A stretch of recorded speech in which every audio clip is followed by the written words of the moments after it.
In a world dominated by cars that are getting bigger, the Ford Maverick stands out as a vehicle that is proud to be small. It's a compact pickup truck based on the Ford Escape, and it introduces the most popular body style in America, the pickup truck, to a whole new demographic of buyers. It also happens to be just a really good vehicle. So let's check it out. If you're looking at buying or leasing a new car, it could be a compact American vehicle like the Ford Maverick or this Buick Envista, but it doesn't have to be. It could be an electric German car, a diesel truck, or any type of vehicle. Whatever it might be, I can help by curating a customized list of vehicle recommendations that fit your needs. Visit drakemoscow.com/buying a car to see how I can help you find a new car. Maverick joins Honda Ridgeline and more directly Hyundai Santa Cruz in the unibody pickup truck space.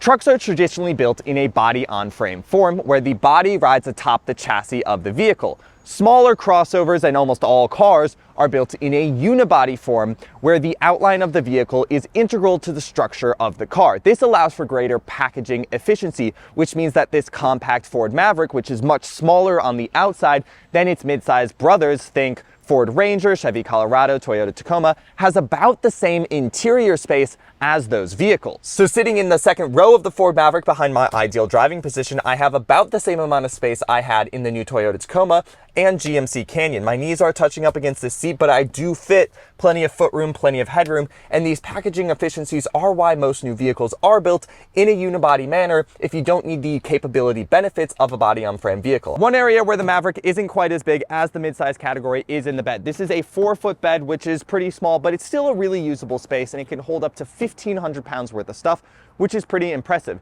The truck can tow 4,000 pounds, although that is its highest towing configuration. It can go as low as 2,000 pounds if you don't get a whole lot of options. Now, as you can see, this is the Maverick Tremor, which is a package that is added on top of the XLT or Lariat trim levels to make the vehicle a little more off-road capable. You get knobbly all-terrain tires, a 1-inch suspension lift, and a revised, more aggressive front bumper. You also get some off-road drive modes and 4-wheel drive lock, a locking rear differential, and trail control, which is a low-speed off-road cruise control. Now inside, you're going to find a very comfortable and usable interior. It's not very modern. You only get an 8-inch touchscreen and there's a lot of black plastic buttons, but everything is very tactile and easy to control. I love that you do have physical climate controls, although for some reason when you adjust the temperature, it has to take up the entire screen to inform you of what your new temperature is. I don't really understand that, but you do get full screen Apple CarPlay. You do have a partially digital instrument cluster that reads out your speed digitally. There's also more physical buttons to change your drive modes and do all of your off-road settings like your 4-wheel drive lock, locking rear differential, and trail control.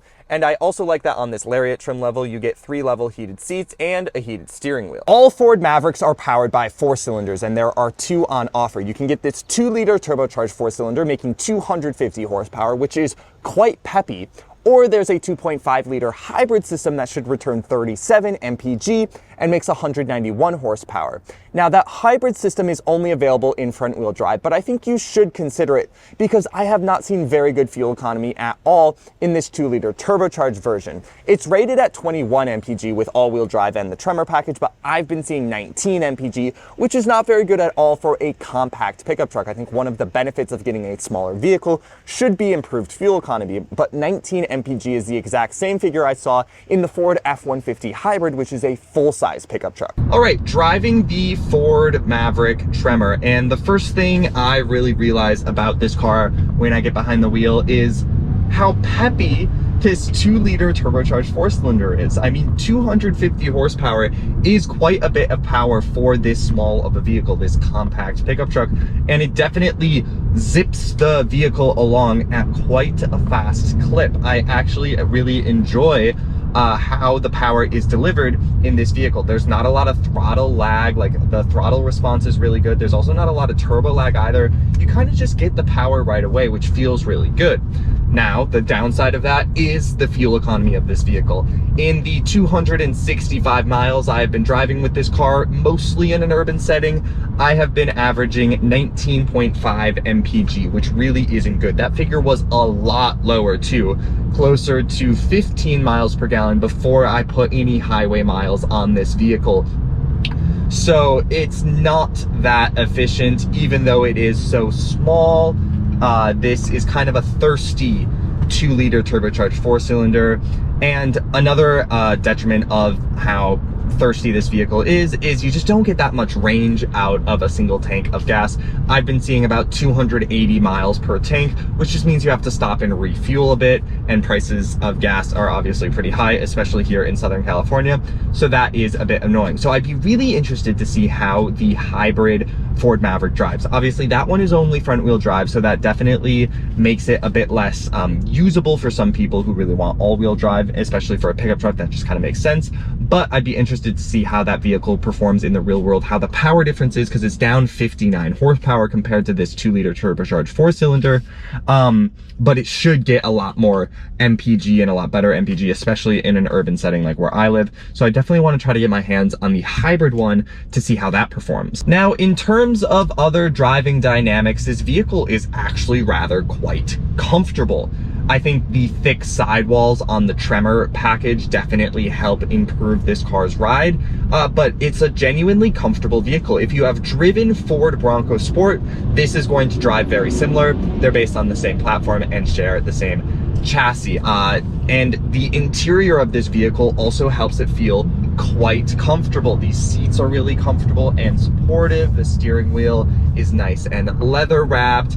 And while there are quite a few hard touch surfaces, most of the stuff you interact with is really, really comfortable. And I also just like how easy all these physical buttons are. There are quite a bit of just black plastic buttons. They didn't do really they didn't put a lot of effort into making the button design or this UI like look very pretty. It's all very functional, which is kind of what you want in a car. Makes it really easy to use while driving. But they are, they're just there. They're not really very aesthetic in any way. Now, it seems like a facelift might be coming for this vehicle for the 2025 model year. Might even have a much larger vertical screen like what you would find in Ford F-150 Lightning potentially, or Ford Mustang Mach-E. That would make things aesthetically better, but probably not as easy to use while driving. That is the really nice thing about all these hard touch buttons. Exploring it here, yeah, there's just plenty of power, and that all-wheel drive system really makes sure that you can put all that power down. You're not gonna ever lose really traction in this car. This car has pretty nice driving dynamics. Obviously in the corners, this thing is gonna lean. This is a pickup truck. This is not a sports car, but I do like that there is ample power. Now, in terms of pricing, the Ford Maverick starts at about $24,000, which is really affordable in this day and age. The average new car sells for over $40,000, and even this fully loaded Ford Maverick Lariat with the Tremor package, which is about as expensive as the Ford Maverick gets, is right at $40,000, which, yes, is a lot of money, especially given the fact that you can get full-size pickup trucks like work truck versions under $40,000. But this has a lot of creature comforts. We have heated seats, we have a heated steering wheel, we have automatic climate control, we have adaptive cruise control, we have got full screen Apple CarPlay. We have it all at $40,000 and a really usable vehicle. You know, that's pretty impressive, and I especially like the lower price point of how this car starts. I think that's really impressive. Personally, I wouldn't get the Tremor version of the Maverick. Yes, you get all of these off-road goodies and it looks pretty cool, but it's $3,400 the package to add on. So this car would be about $36,000 without the Tremor package.